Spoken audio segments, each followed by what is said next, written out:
காதலின் முன்னுரை சிரிப்பு, கடனின் மூலதனம் சிரிப்பு, விலங்கை கழித்த மனித மிச்சம் சிரிப்பு, சிறு சிறு சொர்க்கம் சிரிப்பு, துன்பங்களை தள்ளி போடுகிற மார்க்கம் இந்த சிரிப்பு, உடம்பில் உள்ள அத்தனை உணர்வுகளையும் வெளிப்படுத்தக்கூடிய ஒரு உறுப்பு இந்த சிரிப்புன்னர் வைரமுத்து.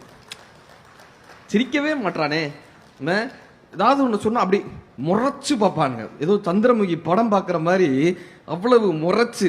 அதனாலதான் வைரமுத்தையா சொன்னார், மனதில் நம்ம வாழ்க்கைன்றது எவ்வளவு பெரிய விஷயம் பண்ணார், மகிழ்ச்சி எவ்வளவு பெரிய விஷயம்ப்பா. மகிழ்ச்சி நீ நான் நாம் எல்லாம் மகிழ பிறந்தவர்கள், நிலவின் ஒளியை குடிக்க பிறந்தவர்கள், நீலவான் வெளியை இழுக்க பிறந்தவர்கள், மரிக்கும் வரைக்க மகிழ பிறந்தவர்கள். ஏன் தெரியுமா?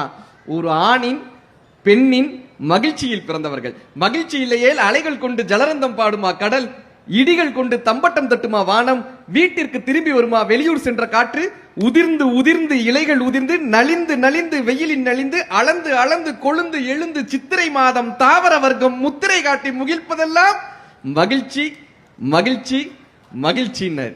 மகிழ்ச்சியோடு கைதட்டின 4 பேருக்கு நன்றி. பரவாயில்ல, அந்த மட்டுக்கு நம்ம அந்த மகிழ்ச்சியை புரிஞ்சுக்கிட்டோம்ல, கவிதையை புரிஞ்சுக்கிட்டோம்ல. ஏன் தெரியுமா நம்மளால சந்தோஷமா இருக்க முடியல? வீட்டுல 2 விஷயத்தினாலதான் நமக்கு அந்த சந்தோஷம் ரொம்ப குறையுது. அண்ணன் ரொம்ப அழகா ஒரு 10 பாயிண்ட் கொடுத்துட்டு போனார் தெளிவா. இன்னும் நம்ம என்ன நினைச்சிடறோம்னா, நம்மை சுற்றி இருக்கவங்க எல்லாரும் சந்தோஷமா இருந்தா நானும் சந்தோஷமா இருப்பேன்பா நினைக்கிறோமா? மனைவி சந்தோஷமா இருக்கணும், அப்பா அம்மா சந்தோஷம். நம்ம அப்படியே வீட்டுக்கு வந்த உடனே எல்லாரும் சிரிச்சுக்கிட்டே எங்கள் வீட்டில் எல்லா நாளும் கார்த்திகை அப்படிலாம் இருக்கவே இருக்காது வீடு. நம்ம அப்பதான் சந்தோஷமா வந்திருப்போம். அவங்க சீரியலை பார்த்துட்டு ஏதாவது திட்டுவாங்க. வீடு அப்படிதான் சார் இருக்கும். ஒண்ணு, நாம சந்தோஷமா இருந்தா எல்லாரும் சந்தோஷமா இருக்கணும்னு நினைக்கிறோமா? அது முதல் விஷயம், நம்ம சந்தோஷத்தை கெடுத்துரும். 2வது, எல்லாரும் சந்தோஷமா இருந்தா தான் நான் சந்தோஷமா இருப்பேன்னு நினைக்கிறான்ல.